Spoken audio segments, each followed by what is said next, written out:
Hello and welcome back. Today I want to talk about a subject that is, I think, important to wrap our minds around, and that is the subject of Keystone Species and the dark side of globalization. There's been a lot of bullshit shoved down our throats about humans being bad creatures, and I think that's true. Humans can be very destructive, but so can nature. Look at this place. This is a natural force.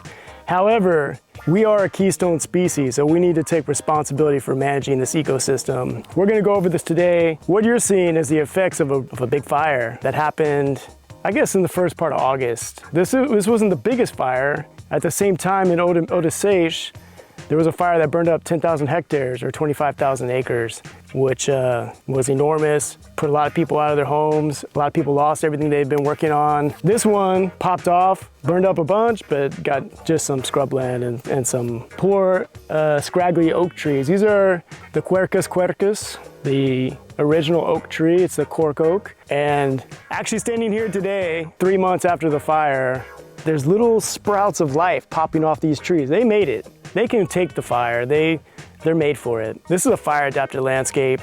As a newcomer to this land, I admit I don't know anything about the history of this place, like what the land wants to be, and I see just an outsider's perspective, a fractured landscape, mismanaged with invasive monoculture of flammable trees. I don't know much, but what I'm seeing, where people are running livestock, cows or goats, it keeps the land clean and the fire risk much less. So they started planting about 40 years ago Eucalyptus from Australia, and it loves fire. It's a beautiful tree, it smells great, but the extractive nature of this enterprise is they plant it, destroy the landscape by cutting huge terraces, massive erosion, destroys the soil, chop it a few times, they're done. But they just use it for pulp to make toilet paper for the global market. Once again, I'm not judging anybody for needing to make a living, but is there a way that we can make a living that still respects the ecosystem it inhabits? And probably it does, you just have to care.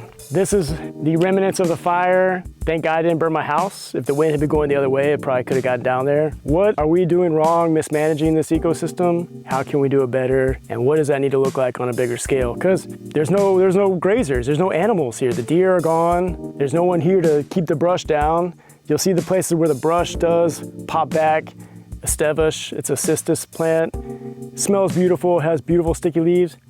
Burns super hot. So yeah, you'll see the brush kind of taking over the landscape, and what we could do is get the brush under control, get the grasses back, and get the animals running through there, and I think that would be a lot better for this place. So that's what this is about today. I hope you got some food for thought. Humans, not bad, but we need to manage it right. So until next time, hit those buttons, come on back. Peace.